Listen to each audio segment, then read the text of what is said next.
Free ride. And you know, here in the Hamptons, the word free, we don't hear that often. And ride, we don't hear that often either. But we have free ride, world premiere, exciting, provocative movie, shot in English, and the world premiere. And we have the whole group here. We have the whole enchilada, most of well, not really. Not the whole group. Not but, really. You know, but the key elements, that's what the executive producer told me just a few moments ago. But everybody important right there, right? Anybody who's anybody's here.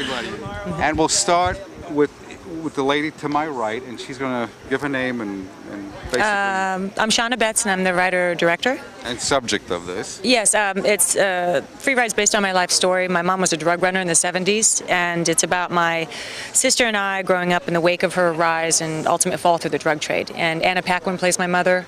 Liana plays my sister, my older sister. MJ? MJ. Hi, I'm Liana. And does she take on the role? I mean, I worked with Liana a couple of times before, and I was really in love with her work. I was an actress, so I appreciate so much a young actress that's willing to dive in and get very, very dirty, and it's hard to find that. And I found the same thing in Anna. Amazing. Even with her background in the Oscar and all these things, I think that she really went further than a lot of people would ever imagine she could go. Were you friends beforehand? Or? No. But you're friends now? We're friends, of course. Excellent. Yeah. I usually say that because after a production, it's like, you know. You never know. Never know. But we've been very busy, both of us. I went off and shot another film, and then she went off and had a babies. Babies. Baby. That's what twins are called, right? Yeah. So tell me a little bit about yourself. What brought you to the role?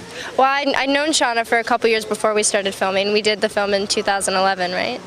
And I think I'd met her when I was very young. I think I was about 10 when I first met her. I did the film when I was 16. And she had sent us previous... incarnations of the script. Yeah, incarnations of the script, and I obviously loved it from the first time I ever read it, and I was lucky enough to get on board. When Anna signed on, I went and did a bit of a chemistry read with her, and started filming not too long after. And Anna went crazy. When she came in the room and left, Anna went crazy. She turned to me, the look was something like this. It was like, that's what it looked like because of her performance. Because she's excellent. That's really nice. Yeah, I was up for that role. I didn't get it. I guess the beard. It was the last two for that. It was the beard. And these two gentlemen, to your right, are the executive producers. Yep. Hi, my name's Stephen Moyer. I'm Mark Larkin. And my wife is Anna, who plays the lead. And it's funny that you should mention that reaction to Liana because. We have constantly, pretty much since, with our company, Chasm, been looking for anything that we can cast Liana in. So. Wow, that's really nice. Well, it's true. That's lovely. That's great. That's so cool. It's a testimony to your I want to work with ability. you guys again. Let's do it. It's happening, baby. Excellent. Very good. Very good. And you, sir? Yeah, as Stephen was saying, we came on board the film, and pretty much within 6 weeks we were shooting. It was a very quick turnaround. Very quick time. We all got to know each other, and we were up and running with not a lot of money, not a lot of time, and it was crazy. All filmmaking is crazy, and this was an especially crazy one. We had a good time. Now, since the subject is very personal, involves your mind, involves your life and everything, two questions. First of all, how true is it to the actual? And in telling the story and putting it on film, did it kind of help or hurt your experience of living it? What was the first question? Well, how true is it to the? It actually holds a lot of truth. The elements that are in it are mostly true. I think there was some combination of combining of characters and time frames for artistic purposes, but most of the things that happen are pretty close to what happened. I couldn't make that shit up.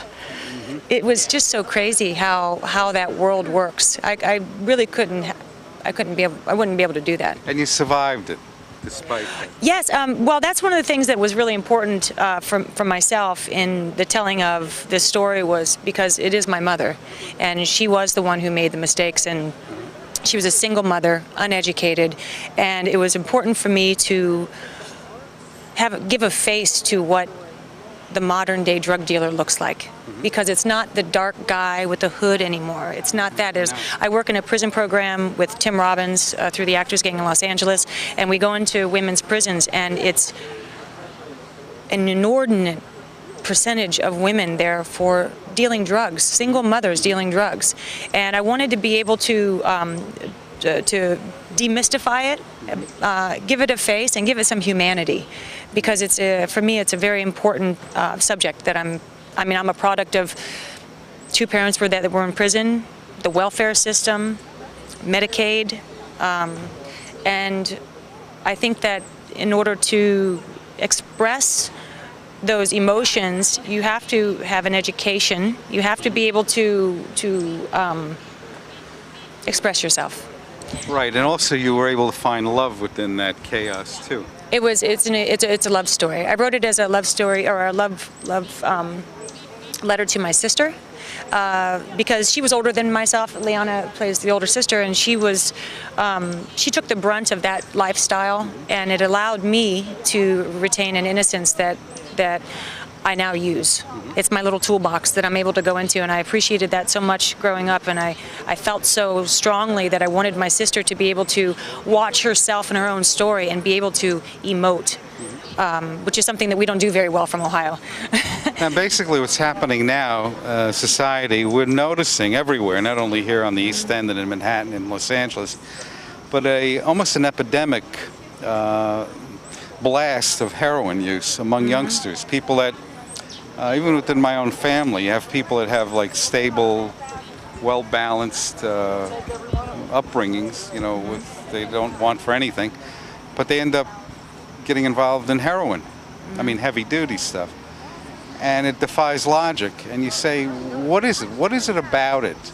And the other thing is, in order to deal or to use, if you had to come up with that amount of money, not having a job on Wall Street, and to do it without getting caught by the police, you have to be pretty smart. Pretty smart. Yeah, the Jeff Hefner, the man who plays the boss man, which is the big boss in the film, which I had originally talked to Stephen about, which is how we ended up with going with Anna and being able to get the script to her. He was a guy. He was a good old boy from the South, educated, came from a good family. He was just really, really smart and knew how to be undercover about it. And it wasn't something that, like I said, it's not what people think. It's the guy that you don't expect is the guy that's doing it. At the bottom, it's business. But also, yeah, it's business. It's money. But it's also it was the late '70s in Florida, so it was marijuana. And for myself, it was also a priority that the movie retains the innocence of that time period before cocaine infiltrated the market. My mom said that it used to come in bales, because they got the bales in the marijuana, but then on the bales would be the kilos. Right. Say, hey, try some, and that's how it started coming in. So we were there right at the beginning, and it felt innocent. It was Florida. It was bright and orange and yellow and natural and sunshine, and it's just pot. It was just pot, and I feel the same way today. I feel exactly. Do you think they should legalize it all across? Absolutely. Because Absolutely. It would demystify it. It would be demystified, and also we'd gain revenue. And I'm a big fan of trying to monetize what everybody's doing anyway. Well, about 20 years ago, if not more so, I ran into a guy, and he said, one of the big tobacco guys says tobacco was kind of going on the wane when you couldn't smoke, anywhere, and cancer threats and everything. They said all these guys with that machinery are gearing up for pot, because that's going to be the next great frontier, and not only for the consumer side, but also from the side of revenue for taxes.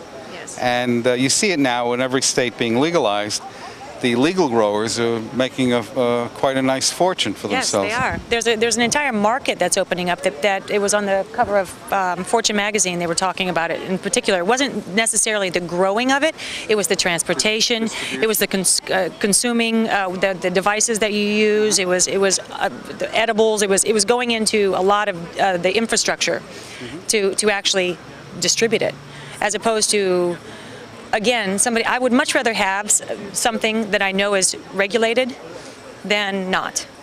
by the government, because I trust some parts of the government. Right. In New York Not City, all. for a while, there was a pot dealer that used to harvest horse droppings out of Central Park to extend the, the bag of. I might have met him. You met him?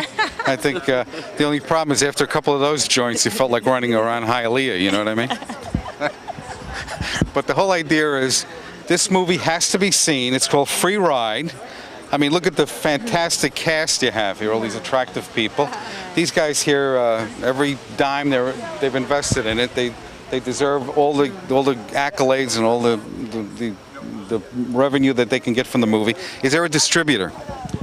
Yes, we have a distributor called Phase 4, and we will either be, I think it's going to be the first quarter of 2014 that we will be going to theaters and VOD. Excellent.